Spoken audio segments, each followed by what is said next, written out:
لٹکے ہوئے قالین پہ سوئی کے دھاگے سے نکلی ہوئی شیر کی تصویر کو دیکھا، شیر چلا۔ جو جاگ رہے تھے بابا جی، جو جاگ رہے تھے وہ تو فکرہ قبول کر گئے، شیر چلا۔ میرے مالک نے فرمایا ایھا الاسد فخذ ھذا الرجل، اے شیر اس آدمی کو کھا جا۔ توجہ، آخری فکرہ ہے، پھر کبھی پڑھ لیں گے۔ اس آدمی کو کھا جا۔ اس نے کھا لی۔ یہ جو نوجوان بیٹھے ہیں یہ فوک اینڈ نائف کے زمانے والے، یہ مجھے بتائیں کہ اس نے چھری کانٹے سے کھایا؟ درندے کیسے کھاتے ہیں؟ پنجوں سے کھایا اس نے۔ سنگ مرمر کا سفید فرش تھا، میں پاک ممبر پہ شبیہین کے درمیان کھڑا ہوں، پنجوں سے شیر نے کھایا۔ سنگ مرمر کا سفید فرش تھا لیکن خون کا نشان فرش پہ نہیں پڑا، خون کا نشان فرش پہ نہیں پڑا۔ شیر نے بتایا کہ طہارت کے حکم پہ نجاست کا خاتمہ ایسے ہوتا ہے۔ آپ جیئیں، سلامت رہیں، زندگی آپ۔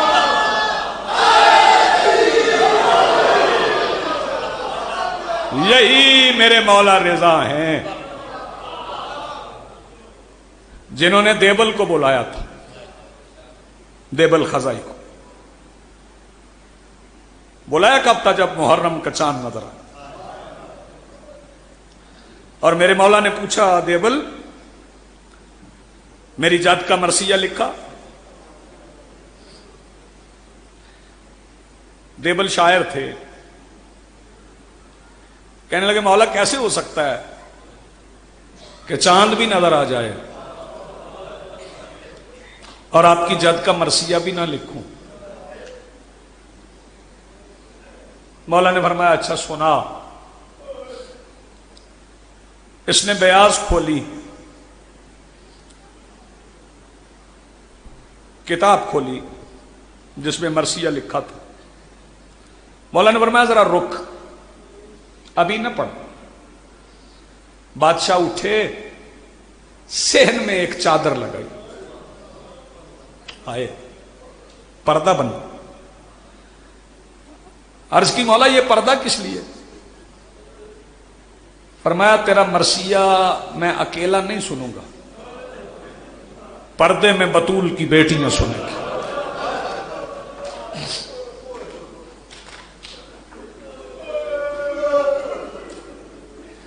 اس نے مرثیہ پڑھا جس کا ترجمہ کچھ یوں ہے، آغاز یہاں سے ہوتا ہے، میرا سلام اس آسمان عصمت پر جس کے ستارے ٹوٹ کر کربلا کی مٹی پہ گر پڑے۔ سلام پڑھتا گیا، بابا جی سلام تمام ہوا۔ مولا نے فرمایا تو نے جو لکھنا تھا وہ لکھ لیا، وہ پڑھ لیا، ایک شعر میری طرف سے لکھ۔ مولا حکم؟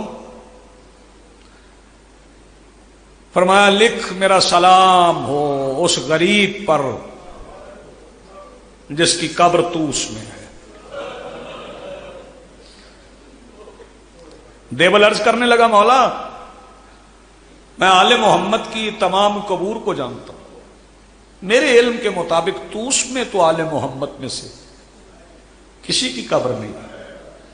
فرمایا جس غریب کی قبر کا میں نے ذکر کیا ہے وہ غریب میں خود تیرے سامنے بیٹھا۔ میں عمران بھائی کو زیادہ انتظار نہیں کرواؤں،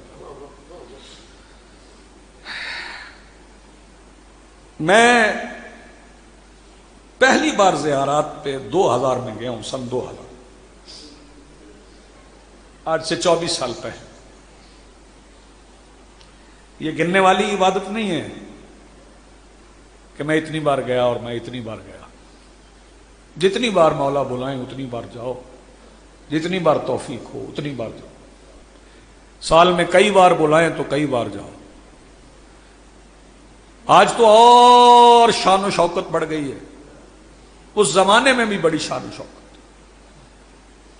فکرہ میں ایک کہوں گا، اگر کسی کا آنسو آ گیا تو اس کے بھی مقدر، میرے بھی مقدر۔ میں نے مولا کے صحن دیکھے، مولا کا مضیف دیکھا، دسترخوان دیکھا، مولا کے نوکر دیکھے، ہزاروں کارکن کام کرنے والے، انگنت سے ہن میں نماز ہو رہی ہے، خوبصورت سے خوبصورت قالین بچھ رہے ہیں، سونے کے دروازے ہیں، لیکن جب میں نے زیارت پڑھی تو زیارت میں نے پڑھا السلام علیک یا غریب الغرباء۔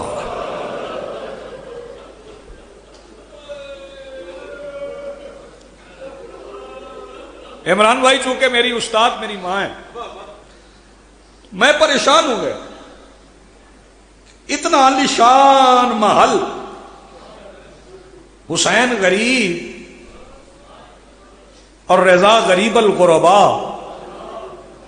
میں نے واپس آ کے اپنی اماں سے پوچھا، اماں یہ غریب الغرباء کیوں کہتے ہیں مولا رضا کو؟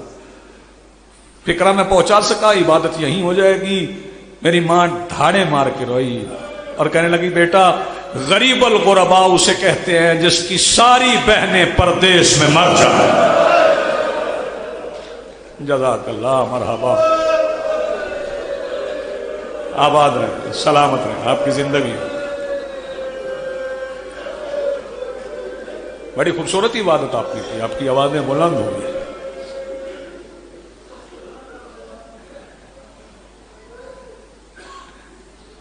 پچیس رجب کو آپ تفصیل سے سنتے ہوں گے، کل بھی کوشش کیجئے گا کہیں سن سکیں، کہیں کوئی آپ کو سنا سکے۔ اگر مجلس میسر نہ ہو تو کوشش کیجئے گا، بسم اللہ جی، بسم اللہ سرکار، اجازت سرکار، بسم اللہ، کہ اکیلے بیٹھ کے رو لیں۔ کل والی خراسان کا یوم شہادت ہے، بادشاہ آ گئے، میں آخری فکرہ کہہ کے سلام کر رہا ہوں۔ 18 بیٹیاں، مفتیوں والوں، میں شیر بادشاہ جی کی موجودگی میں ایک فکرہ کہہ رہا ہوں، جو بندے بیدار ہیں وہ قبول کر لیں گے، ان کے آنسو بھی آ جائیں گے۔ بندے ہمیں کہتے ہیں روتے کیوں؟ میں اس بھرے ہوئے اجتماع میں، اس عالی شان امام بارگاہ میں، ایک سردار سید کی موجودگی میں وعدہ کر رہا ہوں مسلمانوں سے، ہمیں موسیٰ کاظم کی 18 بیٹیوں کی قبریں پوری کر دو، ہم رونا چھوڑ دیں گے۔